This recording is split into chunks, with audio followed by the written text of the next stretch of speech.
Hey, what's up, everyone? Welcome to another Basement Radio Arcade Podcast Rant BRAP. Saturday, July the 27th. And sorry I'm late. Had to wrap up a few things here. And but great to be live today. Going to discuss I've been listening to some Xbox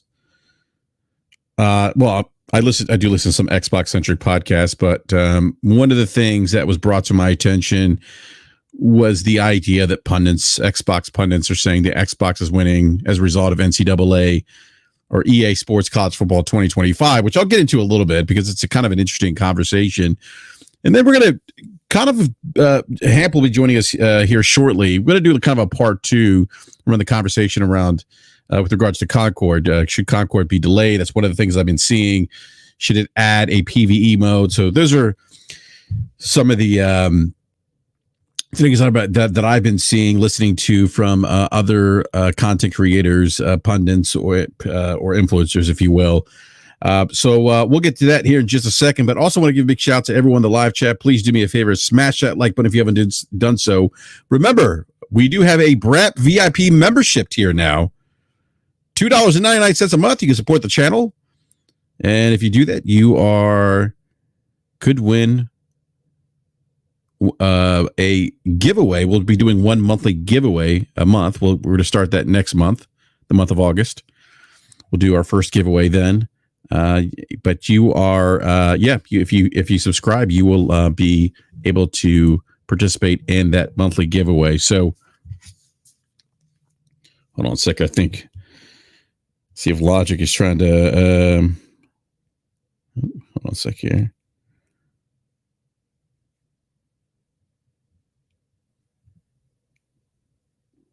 Oh, never mind. I thought Logic was messaging me saying he couldn't get in. But anyhow, let's officially kick off the show right now.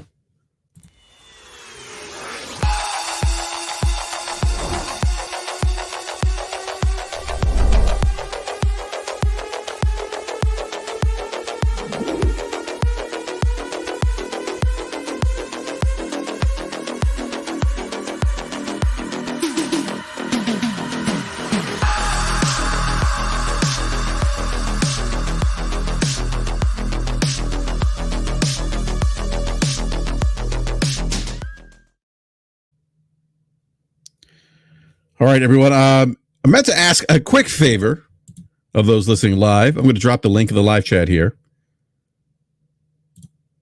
Please let everyone know we're live. Retweet the link on X, Twitter, your favorite social media platform, whatever the case. Let everyone know we're live. So,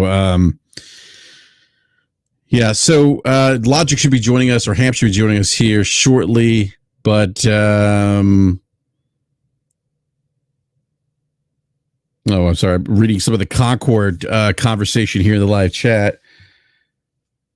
Okay, so Severin Evans says Concord should just be scrapped. It's a disaster waiting to happen.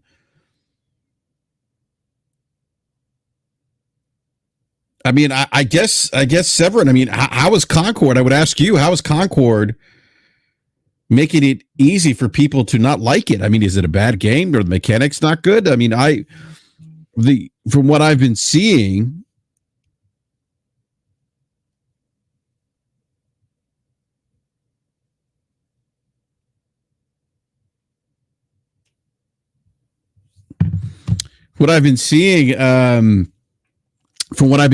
with some of the, if you want to take into consideration what some of the media sites have been saying about the beta and influencers alike, it's mostly been positive. Severin Evans. So this is kind of why we wanted to have this follow-up conversation. Look, it's fair for you to say I played the game, I don't like it. So Severin Evans says it's a $40 premium game that has way too much competition that's free to play. Look, I certainly understand that perspective, but while those other games are free to play, there is a differentiator, Severin, that I think you need to take into consideration here, and how that impacts the value proposition from a consumer perspective. And that is that with Concord, again, I know people are like, oh, Brad, you're just defending because it's PlayStation. No, I'm not defending. I'm just pointing out the differences between in this case, a $40 free to play or $40 pay to play game versus a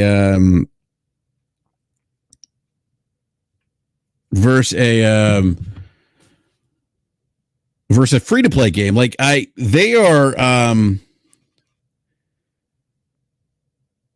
And look, I am not aware of the toxic workplace news. Is that related to Firewalk Studios?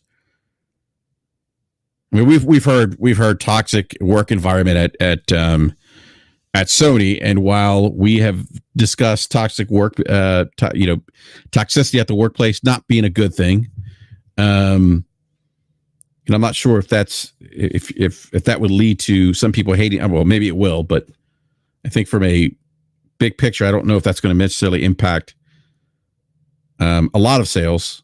May impact some. But anyhow, but my point was this. Logic just disappeared. Let's see, get Logic back in here. But Severin, my only point was with the $40 game. Oh, my God. Severin, you're one of those. I got to ask you a question, Severin. Do you understand what diversity, equity, and inclusiveness means? Like, do you truly understand it? Like, I don't understand how you're saying that the game checks. Like, what does DEI or Sweet Baby Inc. have to do with whether or not a game is good? Like, why the fuck does that matter? Like, I'm trying to understand that rationale. The other thing I want to say too is go back to the $40 versus free to play game. Oh, Logic just got here. Yeah, what's up, Logic? Or Hamp? Not much, man. How you doing? I'm already getting into the conversation around Concord. There's some interesting. Hey, Hamp, I don't see your profile pic, by the way. I don't know if you want that, but yeah, I'm trying to pull because I came into the stream originally just off the link, but then I logged in after I initially joined the stream, and now it's just acting weird. Yeah, okay, that's fine. I mean, we can see your name, Game Logic, so we just won't see you when you're talking. We won't see you talking. You know what I mean? Like, anyhow.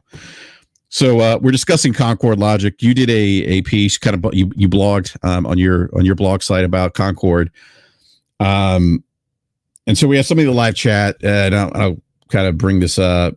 Severin Evans, who says it's a $40 premium game that's way too much competition that's free to play, being one, which I'm going to address here. I understand that there are other games in that space that are free to play, but I think that we should acknowledge that the $40, there's some nuances to this. And as we talk about on the show, often the conversation always revolves or always has a bit more nuance than people give it. And that is that at $40, you're getting free maps, free content, free weapons. I mean, like the Firewalk Studios was very specific about that they wanted you to own the game and not the game own you.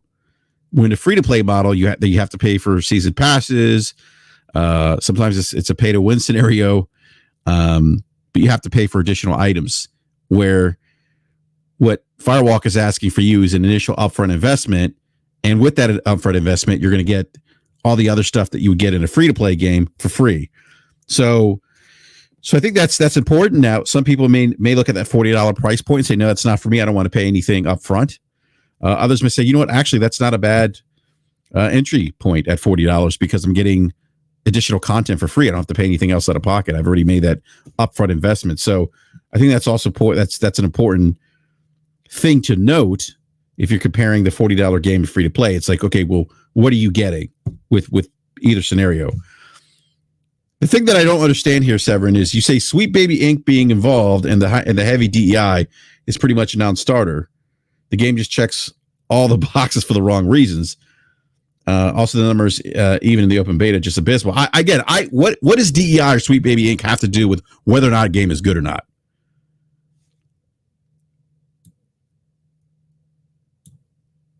And if you don't like it, I mean, again, I would say don't play it, but this whole DEI conversation, and I'm trying to understand, like, Severin, if you truly understand, it's funny we're talking about this, by the way, Logic, because you and I were having the conversation around DEI, and it's clear that I don't think people really understand DEI per se, and so that's why I'm asking you, Severin, like, what's your understanding of DEI?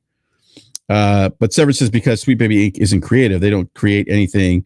They show up and take charge of other people's creation. That's actually not true. They can't force anyone to do anything they don't want to do. They may provide some guidance, but at the end of the day, there's no law. There's no forcing of the hand, if you will. So I think that's just, frankly, I think that argument just is. I don't think it holds much weight. Severin says, if they have all these ideas and they're so creative and overflowing with artistic talent, why aren't they just making their own games? It's because they're not in the business to make games, Severin. Like they are a consulting firm. I'm assuming if they wanted to make games, maybe they would hire developers, but that is not their job. They are not in the business of making games. They're in the business of providing consultative types, being consultants. So consultants, sorry.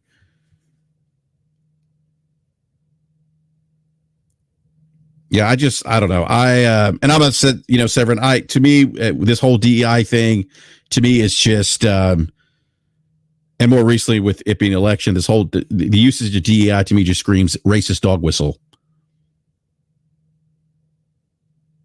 So anyhow, Logic. Didn't mean to go on a rant there, but it's just funny that we were talking about DEI earlier today, and that now it comes up, Sweet Baby Inc. and DEI, and somehow like that being a negative towards a game because Sweet Baby Inc. may have had some, may have consulted, or the developer may have consulted with them. I just don't see that being a negative. And if it bothers you that much, yeah, don't play the game.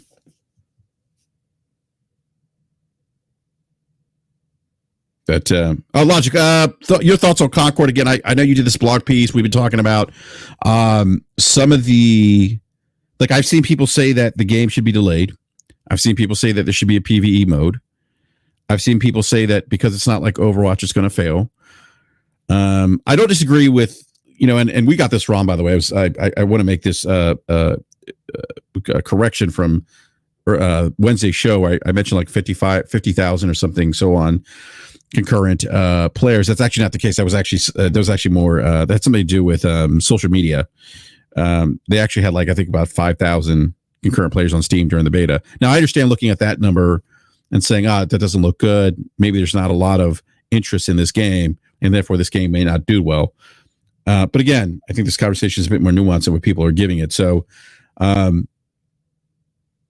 going to give you the floor here, Logic, because you did write a blog piece on this. Let's talk a little bit about sort of the nuance, the nuance around the particular game, and maybe some things that people are missing here. Logic. Yeah, I think my part in it, and again, I'm on a different setup, so if the chat thinks my mic is too loud or too soft, just let me know. My part in the assessment that I wrote up was not a matter of whether or not the game will be commercially successful or not. I totally agree with Slow-Mo that, given this business venture in the addressable market, the key component to, whether or not this game is successful, and I put that in air quotes, is based on PlayStation's own stick-to-itiveness and how much they're willing to invest and weather the competition. So, in the case of Redfall, Xbox clearly didn't have that patience and didn't have that tolerance. And so they made a decision to stop continued investment on it and shut the studio down. That's clearly a mark that game failed. That's a tangible, objective, evidentiary point that you can walk away with. So, if my problem, I guess my problem is really twofold. People say that the game is going to fail, and they don't articulate what is failure. My articulation of failure is if the team stops producing content and starts going quiet at the 12 to 15 month point, because about the 15 month point is the point where with a game as a service, when you start kind of not hearing things and not hearing a regular drum beat and a cadence, that's when you should start to be concerned that the game isn't going to be supported. And if the studio is shut down by PlayStation within 24 months after launch of this game, then that would constitute a failure.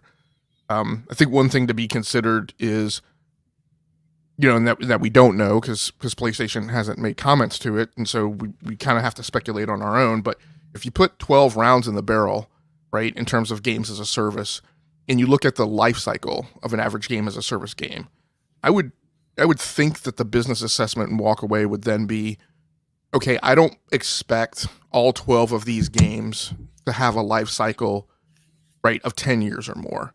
I don't expect all 12 of these games to do a Destiny 2. I don't expect all 12 of these games to live on in perpetuity. So that means that there should be some rubric and some discipline. And we've talked often about PlayStation, how there is the notion of governance over the studios, and that they have to have regular check-ins, and that they have, regular progress reports and status reports, and they have gate reviews. And we heard about that, with regards to things like Spider-Man 2 and other titles. So I would think that there would be progress points along the life cycle of these games where there are decision points where it's, time to shut a game down and move a team on. I don't expect any of these studios to have license of forever, because as we saw, Media Molecule didn't. Media Molecule was not allowed to keep pumping investment and LOE right into their game, despite however rabid that community was. And I spoke to that, and people pushed back and denied it and said, oh no, that community is robust, they're very enthusiastic, they stick with it. And then literally within 90 days, right, PlayStation stopped that studio putting effort into that game. So I would think, and what I don't know is then what the recycle plan is. Out of 12 teams working on games as a service, some number of them, let's say 6, are going to be allowed to continue pumping effort into that game for some period of time. Let's call it 36 months. And then at that 36-month point, like if you haven't gained traction, if you don't have a reliable community, and I don't necessarily think that those metrics are going to be, overwhelmingly profitable, in the top umpty scrunch on Steam. Like I don't think that that's going to be the case for all of those games. I think, a certain chunk of those games, as I've mentioned, are going to need to achieve kind of Escape from Tarkov numbers. They're going to need consistency. And we've talked about other games that are games as a service that do well and do fine and either break even or just, put enough money coming in and money going out to remain a viable going concern. We talk about Elder Scrolls Online. We talk about, the old, Star Wars, The Old Republic, where there's these games that don't have like overwhelming numbers, don't have numbers that just, snuff the competition. But what they have is they have a consistent and reliable community built around them.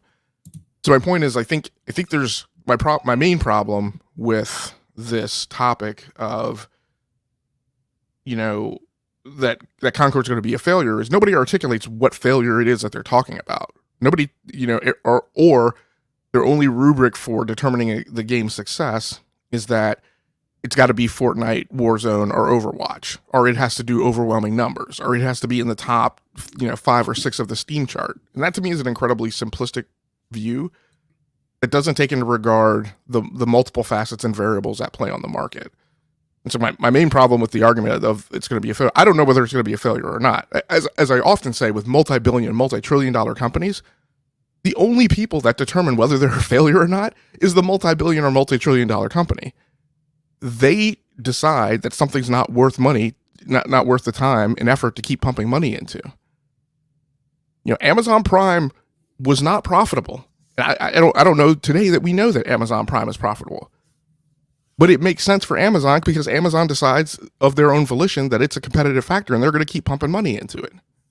I definitely don't think Amazon Prime Video, if I took that P&L center and stood it on its own, I definitely don't think it's profitable by itself.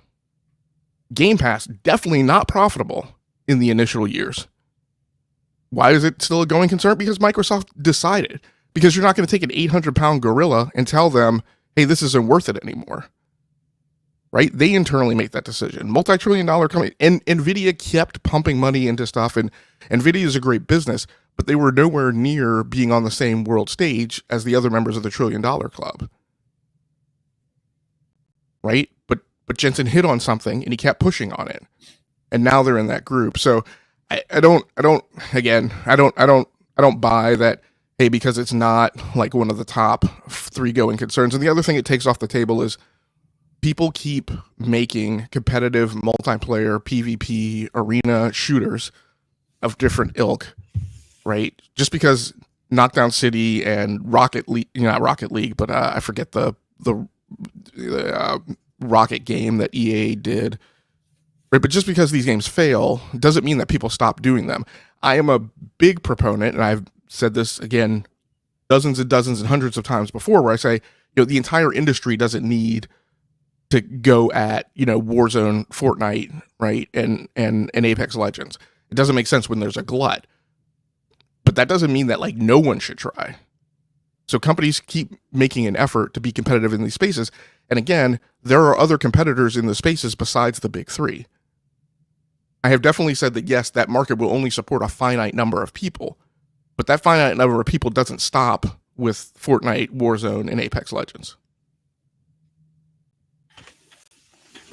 Yeah, and I don't disagree with you with regards to people comparing it to and saying it needs to be like the next Fortnite or needs to be as successful as Overwatch. What I said earlier, though, I think that if you look at the beta numbers, the 5,000 or so, like I could see coming, like thinking, okay, well,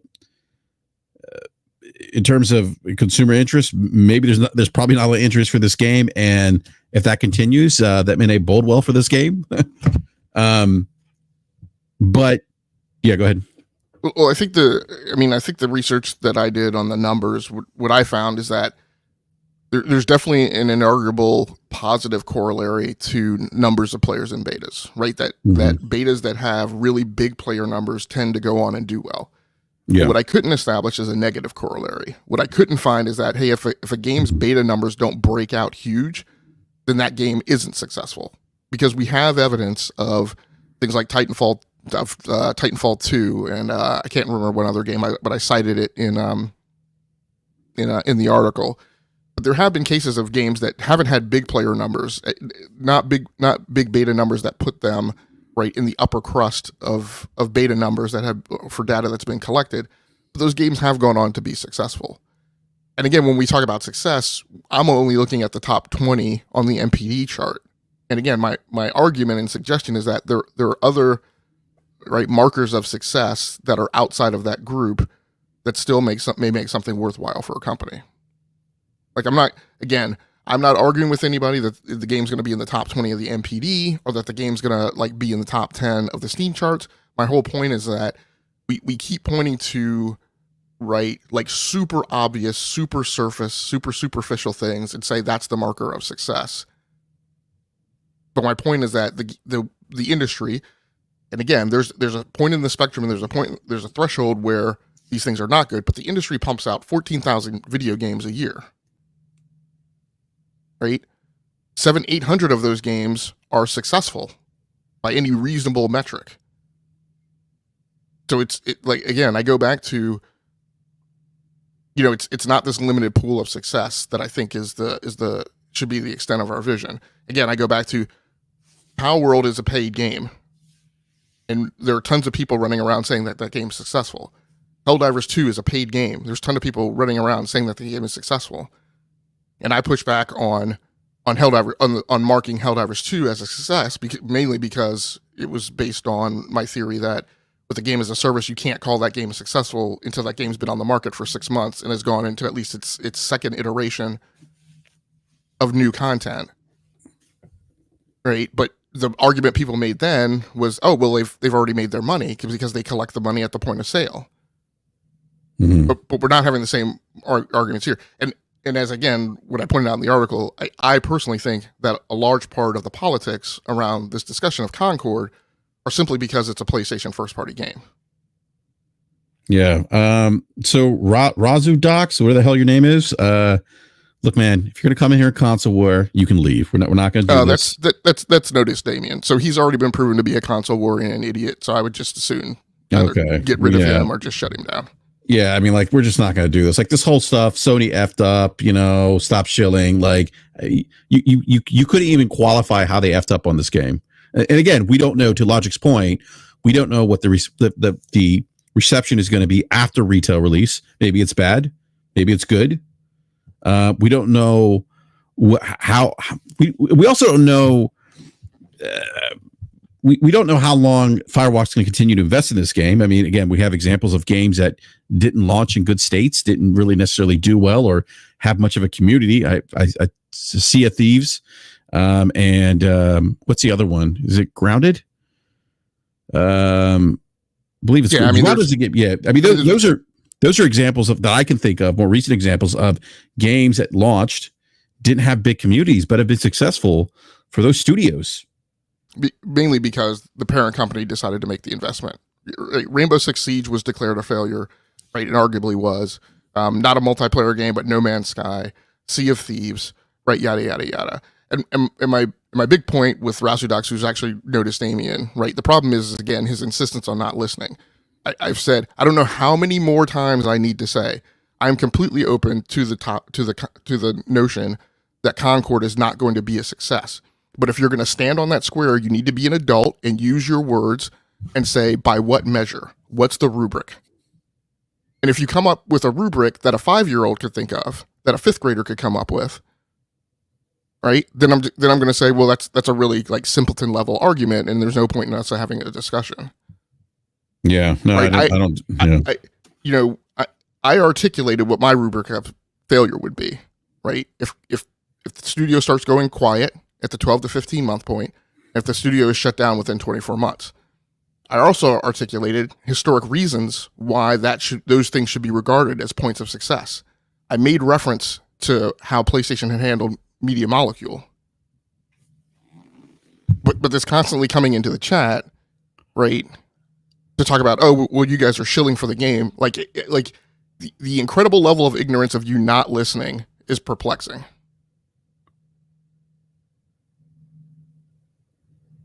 Oh my God. It's a woke fest.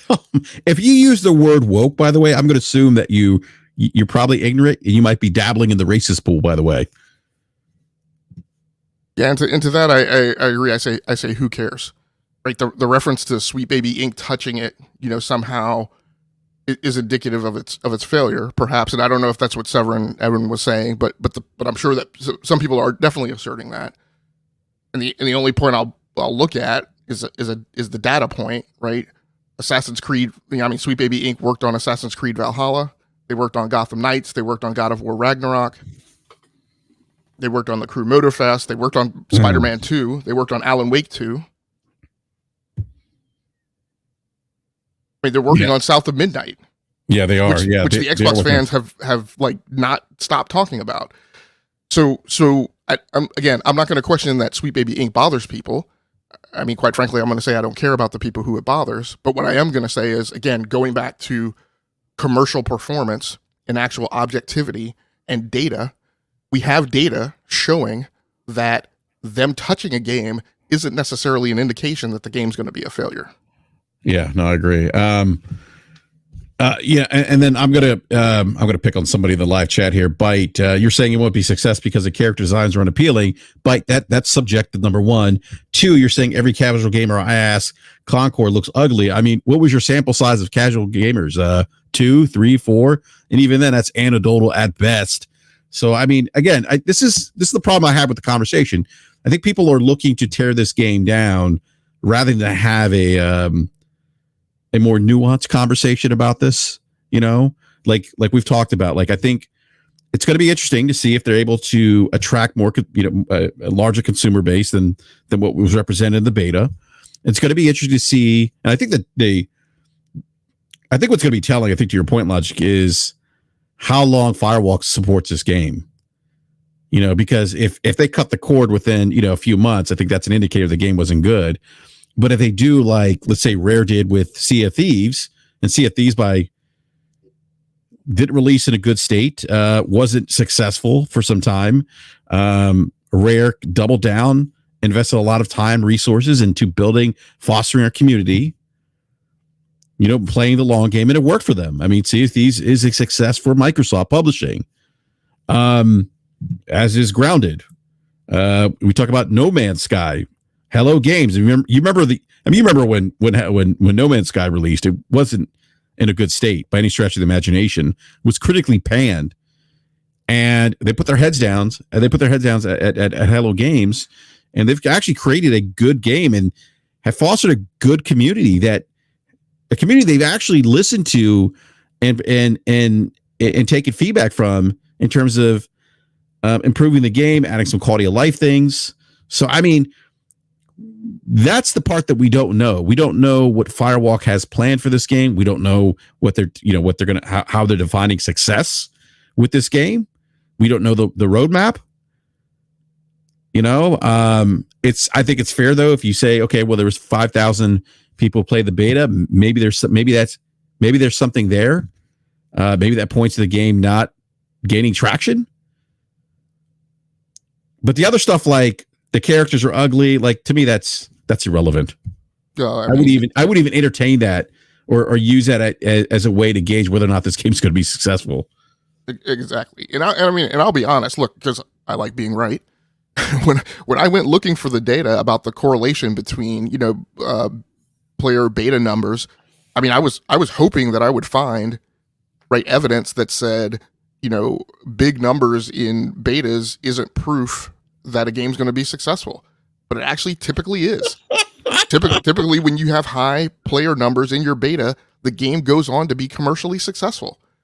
So I'm sitting here on the podcast reporting data to you guys that I'm disappointed in finding didn't prove my point. But I'm not going to lie to you just because that thing didn't prove me right. As I mentioned, what I couldn't find was the negative corollary. Yeah. So here's what I always do.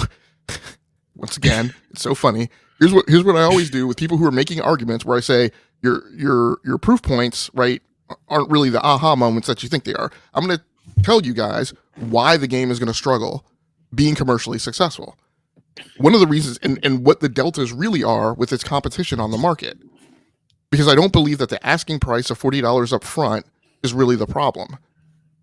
Because what people will look at from a value point, number one, consider the fact that this is being marketed to the PlayStation faithful. And what the PlayStation faithful has proven over and over and over and over again is that they will pay for things that increase their enjoyment of living in the PlayStation ecosystem, and that they are very analogous to an Apple customer. Everybody ran around and said that the DualSense Edge was not going to be successful. The frickin' thing has been the top-selling accessory on the market, like more times, right, in months of NPD reports since the thing has come out than I can even remember. Everybody said the PlayStation Portal was going to be unsuccessful. And yet here we are. So one of the key problems with Concord is that I appreciate that they're trying to do something unique, but they're trying to wrap a story around a PvP shooter. And that is a thing that I don't know how well that's going to play on the market. Because I don't know how many people are going to care. And I don't know that they're going to be able to take that narrative and really weave it into the ongoing gameplay of the story of the game in a way that actually matters. And they've put a lot of emphasis on that. And I've talked a lot about games that market themselves on a tenet that lots of people in that addressable market may not care about. What I will say that is unique, and so it's interesting, and I do want to see how it plays out, is that I think that they're doing that again because of the PlayStation base. Because the PlayStation base that has screamed out and cried out about the games as a service strategy, they've done so because of fear that they're not going to continue getting narrative, cinematic content.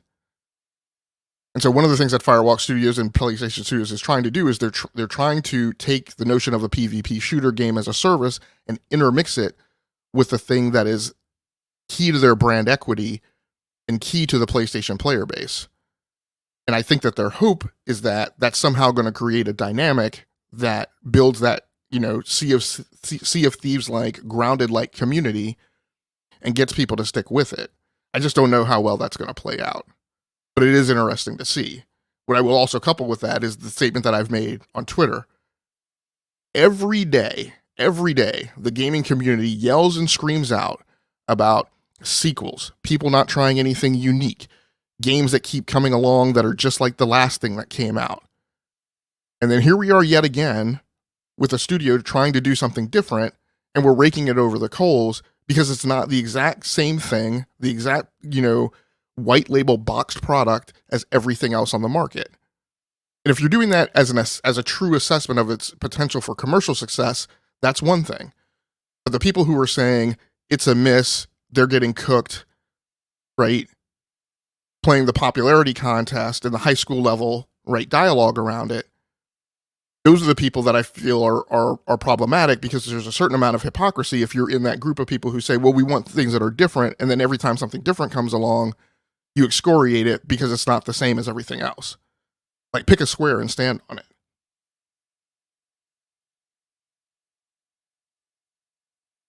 Yeah, no, I don't disagree, Logic. I got to say, I really do enjoy doing BRAP rants on the weekends, because the live chat tends to provide content. Like this guy here, Jason Ames. I'm sorry. What's going on, man? Like, what are you doing? Look, we talked about attractive characters in video games. Look, if that is on your checklist of things that are paramount within a game, there are plenty of games out there. Actually, you can check out. Oh my God, what was the Stellar Blade? You can play Stellar Blade if you want. Go play Final Fantasy VII Rebirth. And hell, if that doesn't do it for you, there's pornography online that you can check out. I don't understand why people are making the issue over the appearance of characters. Like, how is that an issue? So what I will say is I totally agree with you, just in terms of like how I approach games. And I also totally agree that people say, well, sexy characters have been proven to be commercially successful. And I go, okay, maybe. That's also a thing that can be said about comic books. It's also a thing that can be said about television shows and movies. I would personally wrap my value system around that and say, but that doesn't mean that it's good.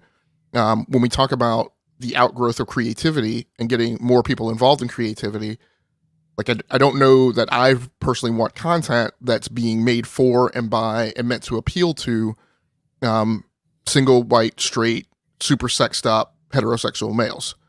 I think there's enough of that. I don't think every single comic book character that's ever been made needs to have boobs falling out of her tights, right?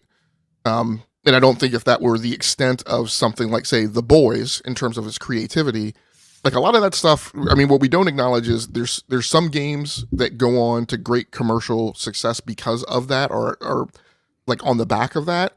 But by the same token, there's a ton of additional schlock, right, that's absolutely worthless and unappealing because it tries to trade on that as its sole point. And I think that's the other part of the conversation that gets left out. And what I will say, right, with regards to this comparison to Overwatch is, I don't know that it made the game successful, but I will say that part of the consumer interaction zeitgeist around Overwatch is there's a ton of Overwatch porn, which I found out while I was researching this topic, which I don't understand why that's a thing. I didn't know that. but it exists. And of course, who was Overwatch made by? It was made by Blizzard, who are the guys who had the what was the name? The Richard Pryor room, or what was their room called? The Cosby Room. The Cosby Room. So I mean, yes, maybe that resulted in a commercial dynamic that helped its commercial success. From a moral and a value-based perspective, I don't know that that's necessarily good. That's why Blizzard leadership, right, while they cleaned house, a few years ago, and there's tons of negative, right, effects because of that as well. So again, sure, people like it, but also by the same token, trading on that as a marker of success just feels kind of gross, and I don't know if that's where I personally want to be. I find things in games interesting beyond that, and that's not a hinge point, right, of a minimum marker for a game to be of worthwhile value to me. So it's, again, I'm sure that there are people in that pool, but again, those are people in a pool of the way that the world approached content that is kind of antiquated. And whether you choose to recognize it or not, the world is moving on. I mean, society. I mean, we have history of societies pivoting and progressing throughout the history of mankind. By the way, even here in our country. But, so Jason says attractiveness is not the only thing that matters. When you want people to spend money on cosmetics, it's crucial. I mean, why is? I mean, I don't. Hold on, real quick. So I don't. First of all, I don't think it's crucial. I didn't buy skins on Halo Infinite because they were sexy. Well, I bought them because they look cool. That's what I was going to bring up.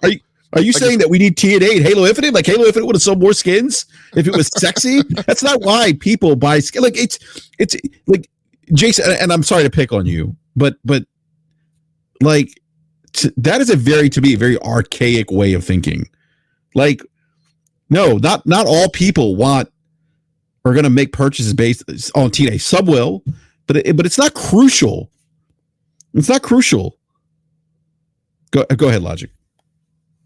No, you brought up the exact example I was. I was like, I had tons of skins and cosmetics in Halo Infinite. I'm not thirsty for Master Chief.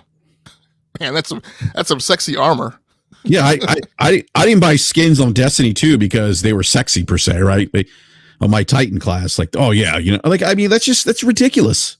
And guess what? And again, I mean, it's anecdotal, but I played way more of Halo Infinite than I have of any game that has traded largely on the attractiveness of its character. I haven't played Stellar Blade, right? I haven't played Neo, but I certainly dumped a ton of time into Halo Infinite because a character being sexy isn't the thing that drives me to a game. He's saying that attractiveness can mean cool or sexy. Okay, that's fair. It can be cool. Yeah, absolutely. But then, But then why is the conversation always hinged upon the sexiness? Yeah, exactly. Yeah, like I think, Jason, you were big on attractiveness from a sex perspective, and you felt like DEI means that we get ugly people in games, and if we do, so fucking what? There's ugly people in this world. I mean, I mean, the world is not representative of just beautiful people. Yeah, I personally love the character models in Crisis. I think those characters look cool. For the most part, I mean, you can see what race they are when they take their mask off, and you could see if they're attractive or not. But like for the most part, what's cool is the armor, the suit. Like what's funny to me is for literally decades we had no idea that Samus was a woman. And by the way, I didn't know that when I played the first Metroid back in 1980 something, and I could tell you what conversation wasn't happening when we found out that Samus was a woman. I tell you what, you didn't hear people fucking crying about DEI. People were like, "Oh yeah, that's cool. Okay, it was a great game," because no one hyper focused on Samus being a woman as the main protagonist. They focused on how good the gameplay was. Yeah, and so again, to push it, like there's again with both of these conversations and with the Concord conversation, there's a topic of how we personally feel about it and how people personally feel about it, and there's a topic of commercial success. How people personally feel about it, I typically tend not to trade in because like people feel however they feel, and I can't do anything about that, and that's mostly the thing that I thematically dismiss because I don't really care about people's feelings, and neither do corporations. Just so you understand. When we talk about commercial viability, yes, I get it. There's some percentage of the demographic that's a thing for them. But I think, again, if we look at commercial performance, right, of games and titles, I don't necessarily, I think lots of those things, particularly in recent history, are knock-on effects, and they're not necessarily drivers. I don't think that a game is unsuccessful because the characters aren't attractive. Yeah, I don't know. The whole DI thing, and I'm because that word seems to be throwing around quite a bit more recently in the last couple of weeks. I'll be honest with you. To me, it's just if you're throwing that around, you were probably swimming in the pool of racism. I mean, again, you go back to comic books, right? I think there's Zenoscope Media are the people who do like the super sexy like characters that are like riffs on all like the fairy tale characters. So they have like a female Robin Hood character and and all these kind of things. It's kind of like what was that? Was it an CBS show? Was it Once Upon a Time? That like all the characters were like I don't remember. Maybe it was Once Upon a Time. So it's kind of like that, but the characters are super sexy. I'm like, look, if that was really the driver, then Zenoscope Media comic books would be bigger than Marvel and DC, right? But they're not. They're partially not because there's a ton of comic book readers who kind of eschew those titles because they feel like they take that stuff and put it in your face, and that takes more precedent than than actually are they good comics. Quite frankly, they do write good comics. There are good writers and good creative teams on there, but like I don't know that it's the driver of commercial performance that people assert that it is all. I'm saying. And Jason, you're asserting that that Concord could pull Overwatch numbers if the designs were more attractive. You don't know that. Like, that's a huge assumption. Yeah, in fact, I'm just going to say that I don't. I mean, like Call of Duty doesn't have fucking huge numbers because of its sexy character classes. Neither does Fortnite. Yeah, and I'm actually going to push back and say that I personally believe that that's absolutely not true.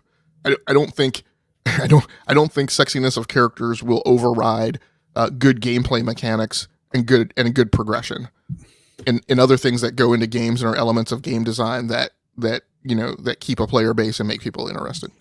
Yeah, Severin Evans says, you said earlier I was making a racist dog whistle by saying people will hear DEI and Sweet Baby Inc. and avoid a game altogether. Even what I'm saying is true. Yeah, and those people are probably fucking racist. Sorry, go ahead, Logic.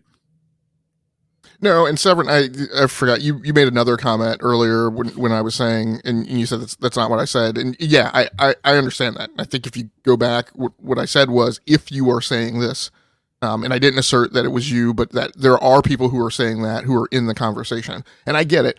There are people who are going to hear Sweet Baby Inc. and say, definitely not, I'm not going to touch that game. And that's fine. All I'm saying is that I don't know that that's a predeterminate of, whether or not on the game's commercial success or not. And I'm saying that those people are probably fucking racist. Yeah. And I mean, is Sweet Baby Inc. even working on Concord? I think they were or are, yeah. I mean, I don't see it listed in their rundown of games that they're attributed to. They are working on Contraband. In fact, they're also working on Marvel's Wolverine. And again, I go back to they worked on Spider-Man 2, which I mean, I don't know that anybody. I mean, if anybody's questioning the commercial success of Spider-Man 2, that would be like incredibly weird to me. Yeah, and Sweet Baby Inc. worked on Spider-Man 2. We know that. I mean, and that game was very successful.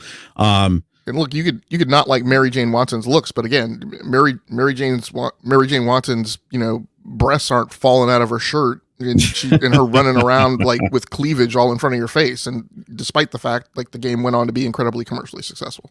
Look, and if you need that, go to fucking Pornhub, grab some lotion, some lube, and fucking have at it. There's Pornhub for that.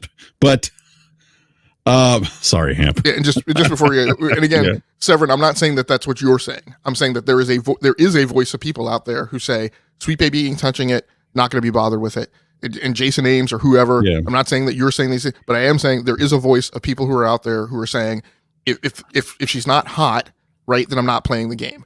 There are people making very big deals about how the woman in Fable looks, or how, quite frankly, going back to what Mary Jane Watson's looks were, and all these things, and I'm just like I personally like don't care. Like, I mean, is the game good from a mechanics perspective? Those people don't get any in real life. I'm convinced of that. Right. I'm not going to be nice about this anymore. By the way, I'm convinced if you are hyper focused on how Mary J. Watson looks, or the fact or that a woman doesn't look beautiful in the games, I'm going to assume that you probably don't get any in real life, because that should not be at the forefront or the first thing that you look at when you're playing a video game. I'm sorry, I don't see, like, I don't know, man. Yeah. So, I mean, there we go. I mean, yeah. Sorry, I didn't mean to derail the conversation. But no, that's cool. The DEI stuff's really, really bugging me. Yeah, and did you already mention there? I mean, just again, since I didn't really make an argument directly about the DEI thing, did you already mention like the things I had mentioned before? Like one of the big problems for the people who are on the negative side of DEI and feel like DEI is bad. Look, DEI is not new. It's existed. I mean, since time began, really. And in the century for hundreds of years. I mean, DEI is why we no longer club women on the head and pull them by their hair and lay claim to them as property. Yeah, DEI is actually why women can vote in the United States now, by the way. Right. DEI is why we had led to the Civil Rights Bill being passed. Right. So, I mean, again, these things have existed forever. There are notions of societies being more progressive, and being more fair, a more perfect union, BRAP, as you referred to. Like, I mean, I don't know, whatever. I mean, like DEI is the reason why people with disabilities have access to ramps or elevators so they can access buildings. I mean, DEI is at the heart of religious tolerance. You're not wrong. You're not wrong, Hamp. We're not going to get into religion, though. We're going to say that maybe for another podcast. Maybe another podcast channel. But no, I hear what you're saying. So you say people hear those words like SBIs, boogeyman for them. Oh, I get that. Like, I don't disagree with you in that regard. Like, people, that's a boogeyman for people, turns them off. I get that. My only point is I think those people are probably racist. And my main point is I don't believe those people drive the market. Because if those people drove the market, then corporations would give the deference to them that those people are screaming for. Yeah, no, I don't disagree, Hamp. I don't disagree. All right, Hamp, anything else on Concord before we move on to Xbox winning? No, I'm good. All right, so I do want to present a video here. This was actually, somebody DM'd me this video, and I said, you know what, I'll listen to it. Let me pull that up here real quick.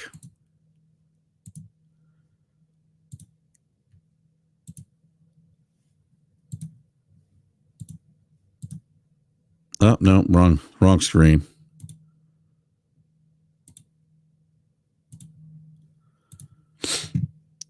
Let's see here.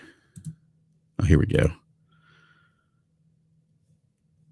All right, I don't think I need to mention this individual's name. You could see him. You could see the who this individual is, the title of the podcast.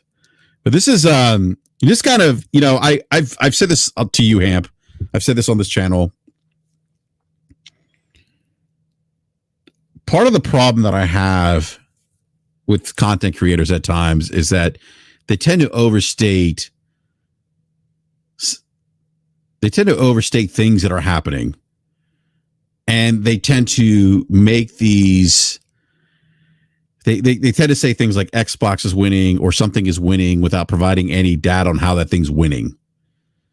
And look,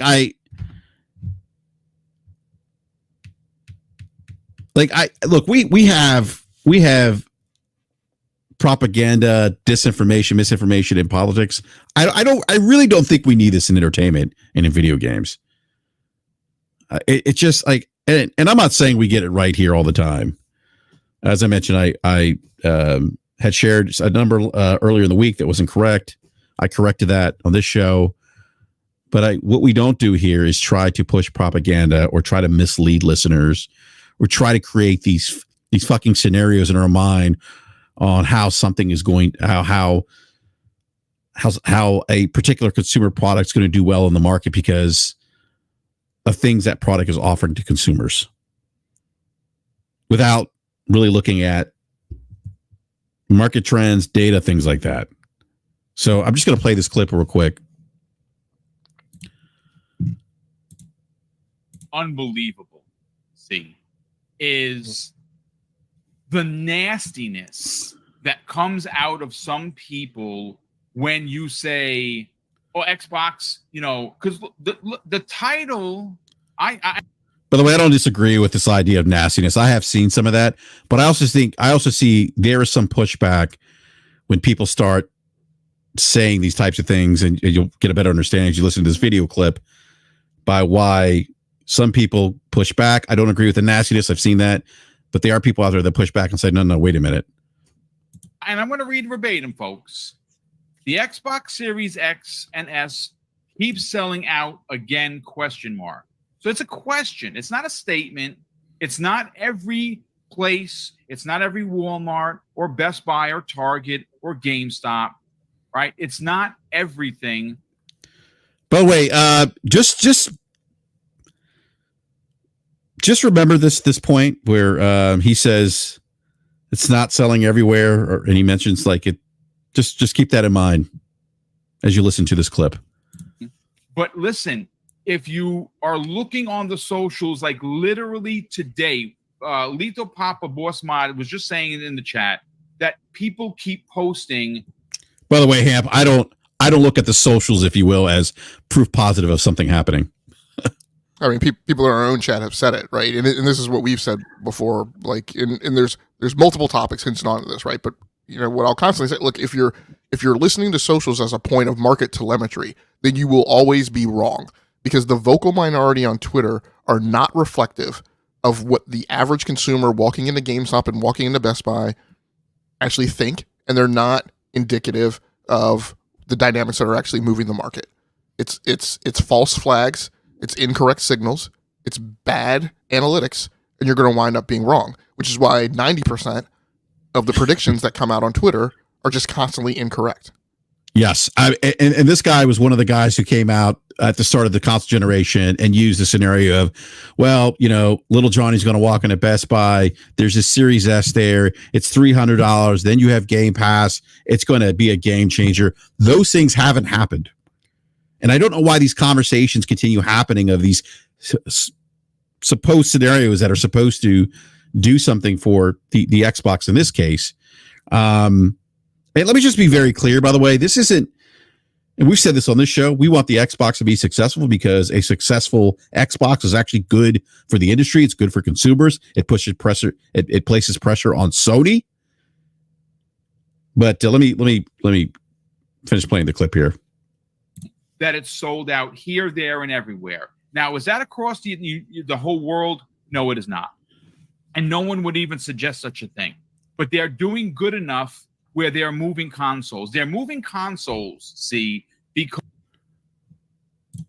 Okay, what does good enough mean? Can we quantify that statement, please? Because again, this goes back to like what we see, Hamp, with the sales data. Good enough. We're seeing negative growth year over year, quarter over quarter, selling hardware. Call me crazy. I wouldn't ascribe negative growth as doing well or doing good. Well, the step aside here that to me doesn't make sense in terms of market analysis, commercial performance analysis is, as you mentioned, right? We've seen quarter after quarter after quarter after quarter for multiple years of bad indicators, bad market performance, bad tangible, objective, evidentiary data, most of that provided by Microsoft themselves, about the console not doing well in terms of being competitive against either the PlayStation 5 or the Nintendo Switch.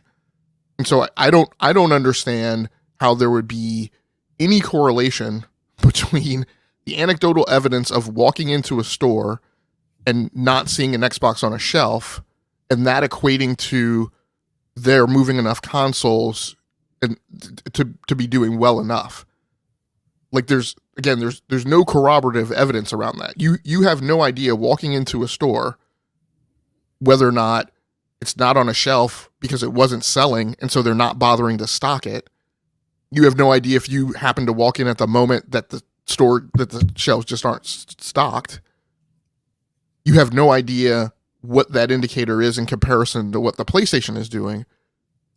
This is, I constantly go back to, again, the vast majority of dialogue in the gaming community on Twitter and on YouTube is about predictions, which I've been on record on the show saying I could care less about. I don't read Insider Gaming, which is all entirely almost makes their way on predictions. I don't read Windows Central anymore because so much of it is based on predictions and lofty thoughts. But what I will definitely say, and what I always say, is that what you can't argue about is the tangible evidence that got most recently put out by an official statement. And all of that today indicates that the console is not doing well in terms of being competitive on the market against the other suitable substitutes on the market. Yeah, and if you look at the way Microsoft's kind of pivot its business strategy, in part, their issue is selling hardware because you need set hardware to sell software, especially your first-party software. If you aren't selling hardware, that's a problem. That's going to impact your ability to sell your software. And if you can't sell software, you're not going to really make money, because that's where you make money in the console space, is selling software. You do make some money.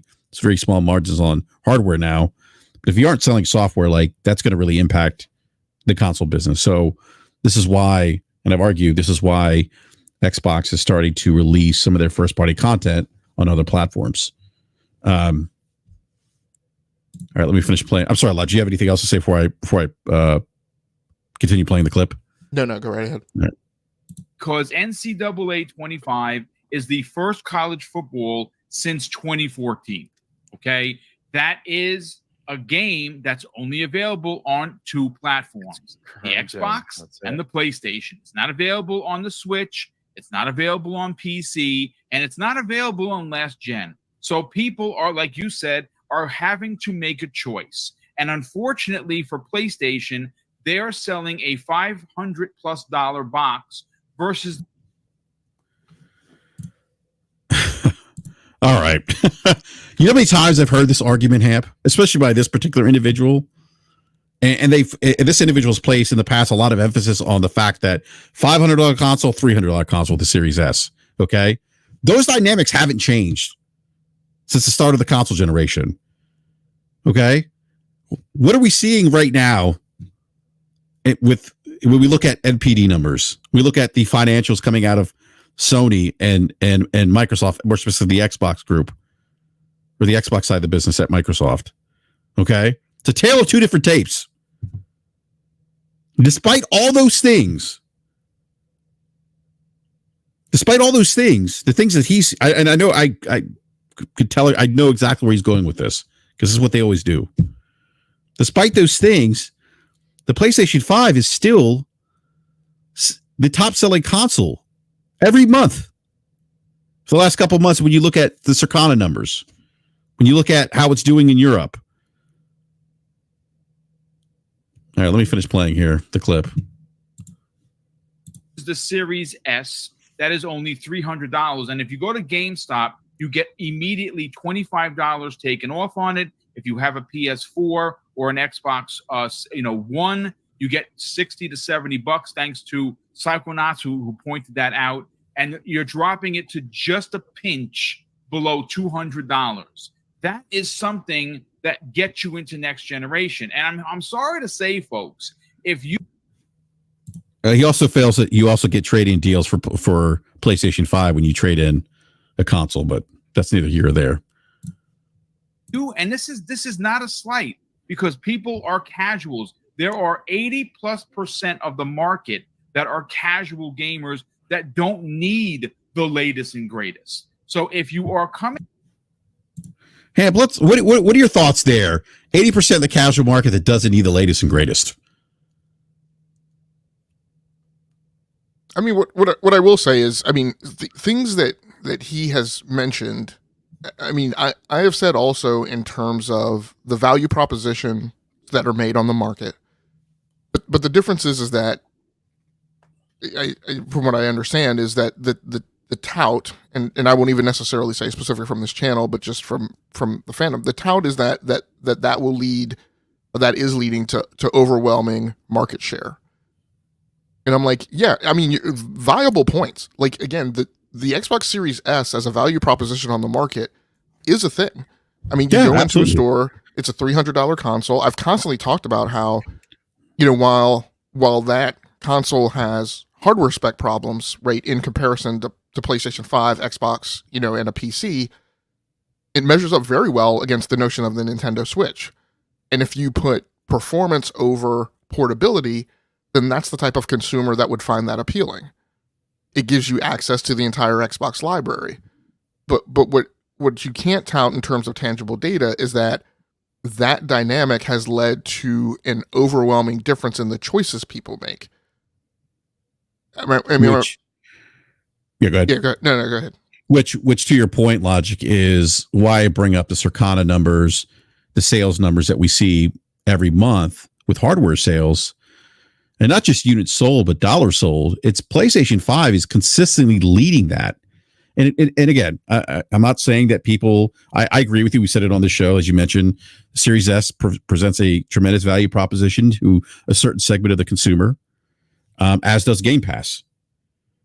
You know, but I think to project that somehow this is going to create this wave or lead to some kind of success, we haven't seen that, because that dynamic's been here for the last 4 years, this console gen.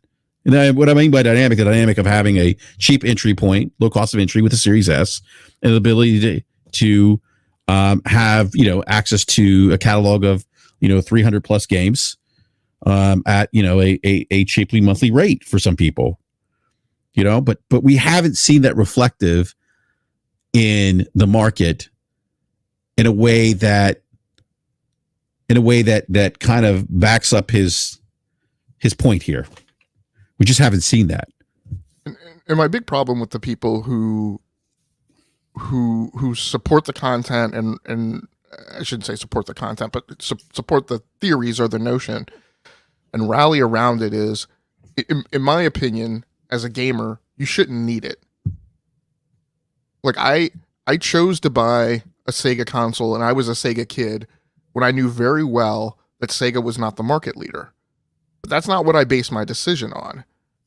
And and then once I spent my money, which I spent several generations in a row, Sega Master System, Sega Genesis, 32X, Sega Saturn, Sega Dreamcast, I didn't need my choice reinforced by made up fairy tales about the console's place in the world. I bought the thing that was suitable to me as a consumer.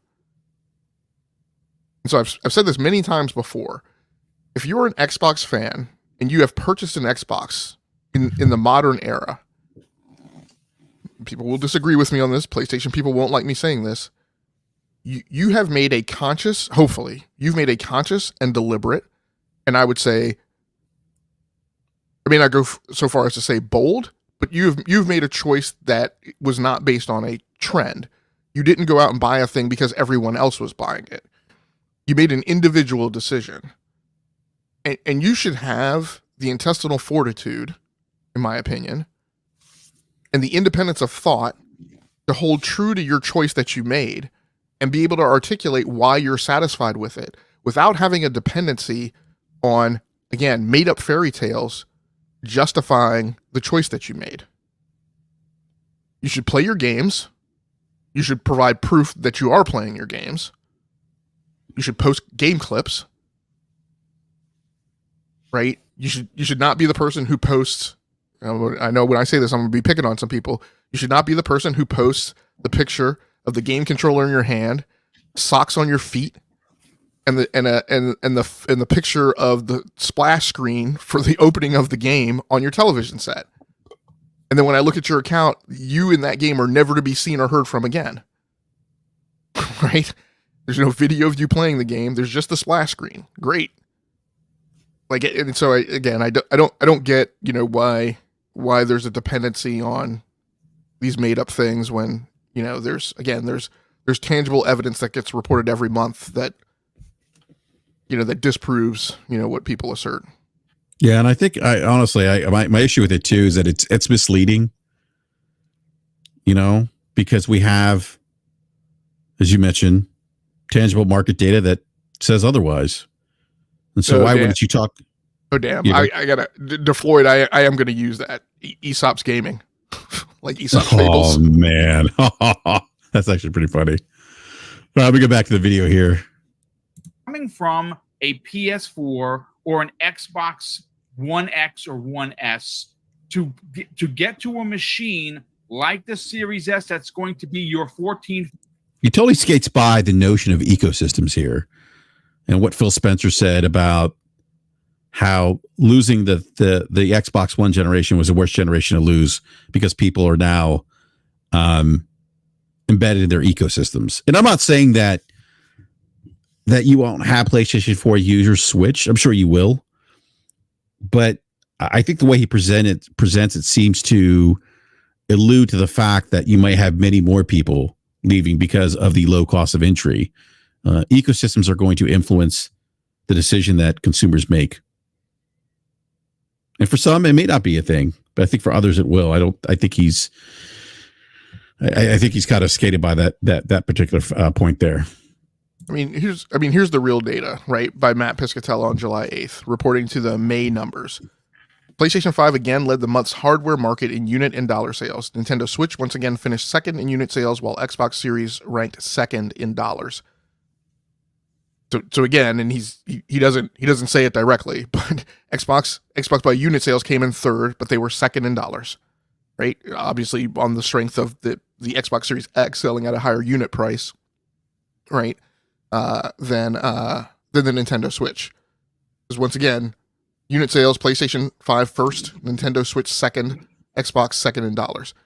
Through each console's first 43 months in market, because this is another thing that keeps getting bandied about that's wrong, PlayStation 5 unit sales led those of PlayStation 4 by 8%. This is disproof of the people who are saying PlayStation 5 is selling worse than PlayStation 4. While Xbox Series trails Xbox One by 13% and remains slightly behind Xbox 360. So again, factually reported, the Xbox Series is selling worse than the Xbox One by a wide margin and is selling slightly worse than the Xbox 360. The ramifications of that is, remember, over its total life cycle as the primary market for that, as a primary SKU for that brand, the Xbox One overall was outsold by PlayStation 4 2-1. And the Series is trailing that console by 13%. Yeah. No, that's a great point, because I think it speaks to, it just shows the demand for both, the difference in demand for both consoles. All right, let me go back and play the video here. 40p machine, you're going to love what you're seeing because it's better than what you already had. And for $200 in the door, and you go and you buy the game. Here we go with the scenarios for $200. He's saying, under the assumption that someone's going to go to GameStop and get a Series S for $200, and maybe they will. But again, I mean, we've seen instances where during the holidays, the Xbox Series S consoles have been $200 minus any trade-in, and we know that it really didn't move the needle much. And he's going to use NCAA as the needle mover here, and then they're going to ascribe that somehow that when Call of Duty comes out, there's going to be that effect too at a larger scale. Yeah, and this is your winner chicken dinner. Go ahead. Yeah, and that's the hoodwink, right? I mean, like, look, for a lot of cases, and I've had the Nintendo Switch for the entire life cycle. I've commented on how, like, if you take the Nintendo Switch and you hook it up to a display, you're probably fine and best if you hook it up to a 1080p display, because I think the Nintendo Switch looks horrible on a 4K display. It just reveals how bad the picture really is. So if you take the Series S and hook it up to a 1440p display, like on most days of the week, I would agree, right, that the Series S probably looks better. But again, what the point goes back to is that despite all of those conjectures and all of those opinions and all of those perspectives, the market performance, right, doesn't equate to that winning the day. Exactly. All right, let me play the video again. And like I said, folks, please do not think that just because they're casuals, they're ignorant to the world. I understand that we're hardcore C, and we understand the nooks and the crannies and where to get Game Pass Ultimate for $9 a month. Maybe they don't, but I tell you what, they will know that Call of Duty is coming into the service, and they. I love the absolutism. I don't know if is that a word. Speaking in absolutes here. Oh, they're going to know. The casuals going to know Call of Duty is coming into Game Pass. Maybe not. And again, I think I'm not saying there's not going to be any knock-on effect that you may see people jump ship to play Call of Duty on Game Pass. I just don't think it's going to be at the levels that he's probably insinuating here just shortly that there's going to be a bunch of people flocking over to Game Pass listen because of Call of Duty. Because again, we talk about the nuance around the gaming conversation or the lack thereof. You're going to have people that don't care for subscription service, and we know that the majority of consumers don't care for subscription services. How do we know that, Hamp? Because we know that we see the numbers. We see the lack of growth. Matt Piscatello's talked about the stalling of subscription services, gaming subscription services across the board in the industry. That includes Game Pass, PlayStation Plus. Okay. We know that per your buddy Strauss Zenick that most gamers tend to buy on average about 3 to 4 games a year. And they'll invest about 35 to 40 hours on average in those games. So he's not even addressing those things.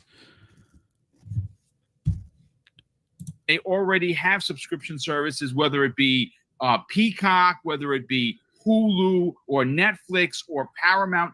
They're already paying for subscription service. Again, this isn't a new phenomenon. People have been paying for subscription services since Game Pass came out. And again, I go back to the numbers. We know that Game Pass subscription numbers, not just Game Pass, but we know that subscription numbers in the gaming space per Circana, per the actual data, show that those subscription services have stalled out or flat now, aren't seeing growth. And I'll say, I mean, the thing that would be really interesting, and I think this is maybe sometimes why. Look, and I mean, the message to me isn't about a channel or a person's content or whatever. It's about wanting to make sure that there's a certain degree of truth and discipline and regimen around the things that get reported on topics of the gaming industry. I think the thing that would be a really interesting conversation to have, and it's unfortunate that it gets missed, is that I will, the thing that's weird is that, yes, subscription services have definitely done well and done fine in lots of other industries. You might almost want to say every other entertainment industry. Subscription services have apparently been a winning model for video. They have, been a winning model for music, right? Where, and again, from certain vectors, because lots of the artists in those spaces would say, yeah, no, those models aren't winning.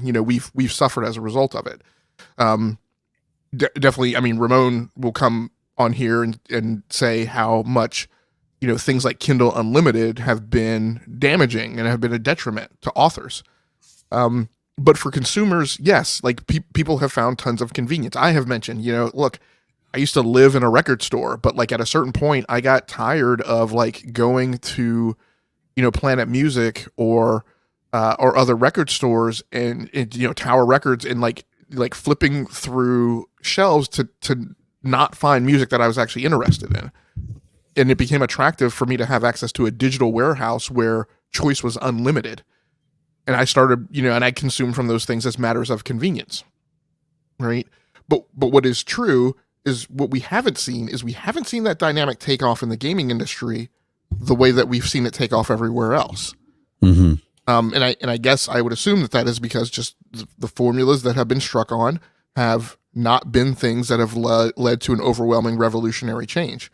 Is that gamers and the way that they choose to consume the vast majority of the market is not swayed by the notion of convenience and volume over other ways of consuming. Yeah, that's a great point, Logic. We get back to the video here. They'll look at this and say, wait a second, I don't have to buy these games. They're in the service, and they go and they get it. Why are people so in their feels over us celebrating Xbox actually winning? Well, because this time. So this is what I have a real problem with. Saying Xbox is winning, or for that matter, saying any platform is winning, and not providing any market data to back up your point of that it's winning. Like, how is it winning? Because it isn't Basing it- console sales. Yeah, basing it entirely on anecdotes. Yeah, I was about to say, it's all based on anecdotes. It's all based on fantasy football or fantasy scenarios, or this value proposition.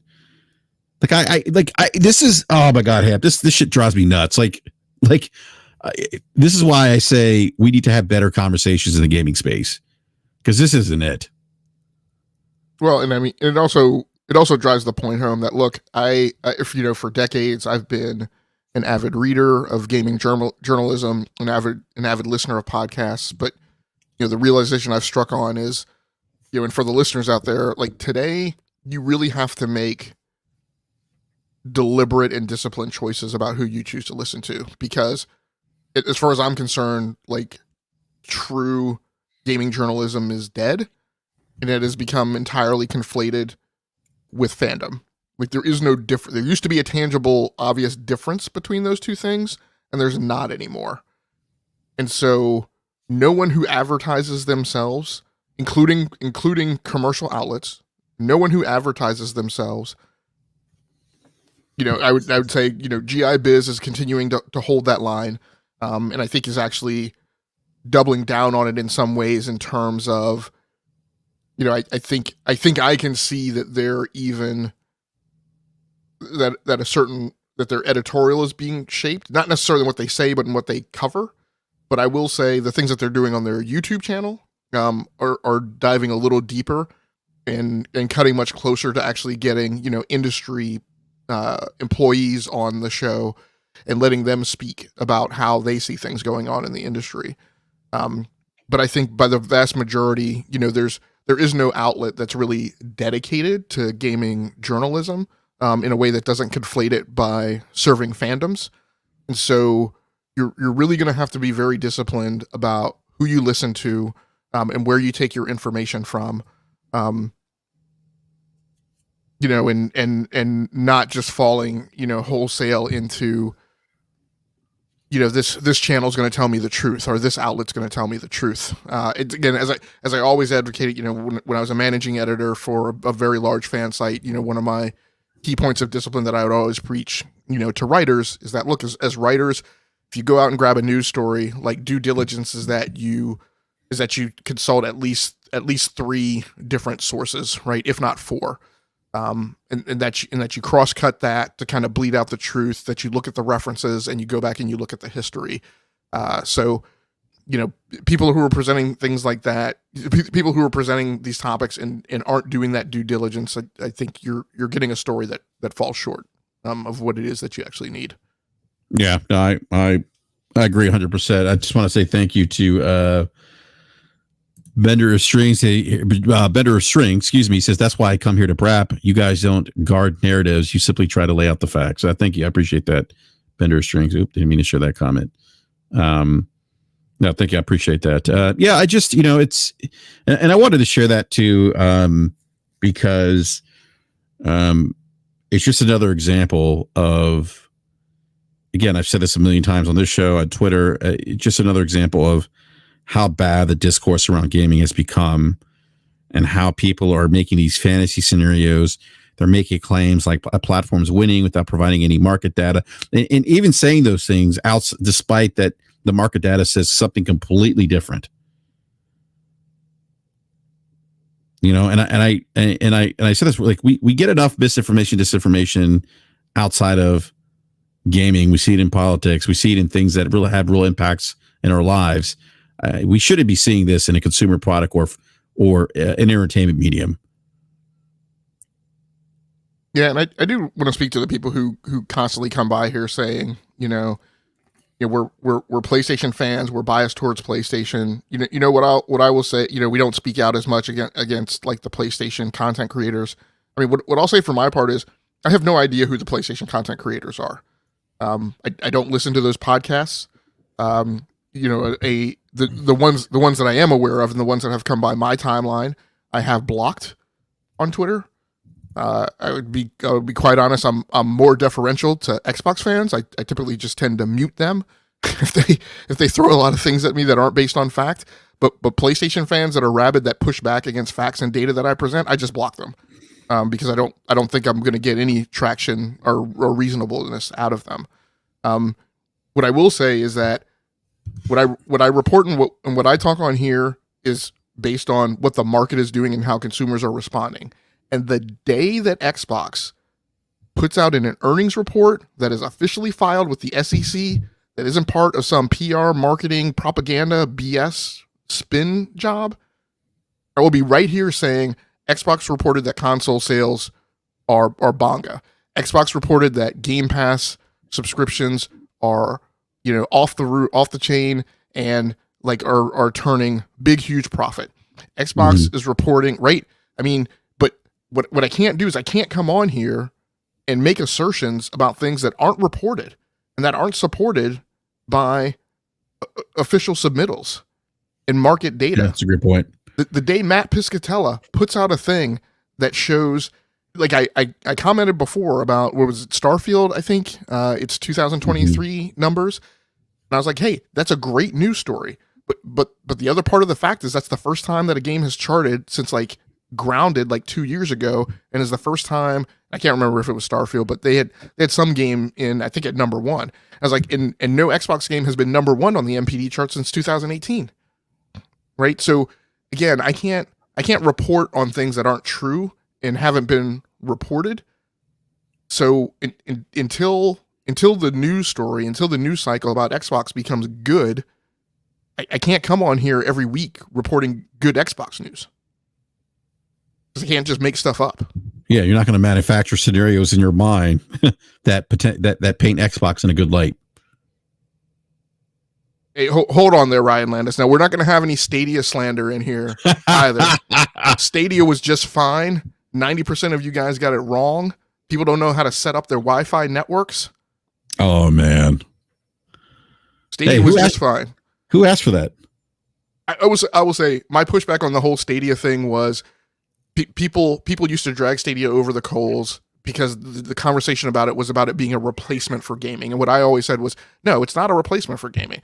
But it is, to me, it was a great adjunct, and it was a great travel solution because it meant I didn't have to. I mean, when Stadia came along, I stopped lugging around a big 10 pound, 8 pound, 10 pound gaming laptop, right? And it's 2 pound, brick power supply. And I've gone on to look at other solutions for that. But like, I mean, when Stadia came along, I stopped buying gaming laptops. Mm-hmm. Yeah, no, it's I was big on the Stadia bandwagon when it first came out. I have to get made fun of for that, but I thought it was an intriguing technology. I was another entry into the gaming space, more competition. I was rooting for them. Didn't work out, but it is what it is. It was nice on the nights that I came home, and it wasn't every night. Most nights I did standard traditional gaming, but it was nice on the nights that I came home, and I just brought up a regular computer. It could be a laptop without a dedicated GPU, and started playing a game like within 30 seconds. Yeah, and didn't have to worry about drivers and Windows updates and all types of other stuff. Patches. Didn't open up Steam and get assaulted by like a deluge of like a half a dozen games all trying to patch themselves. Yeah, that's funny. Yeah. Well, Logic, that's all we have for topics today. I do want to thank everyone for joining us on this live rant this afternoon. Appreciate the support. Do me a favor and smash that like button. Ricardo says, BRAP, because you guys follow more Xbox people who talk about Xbox.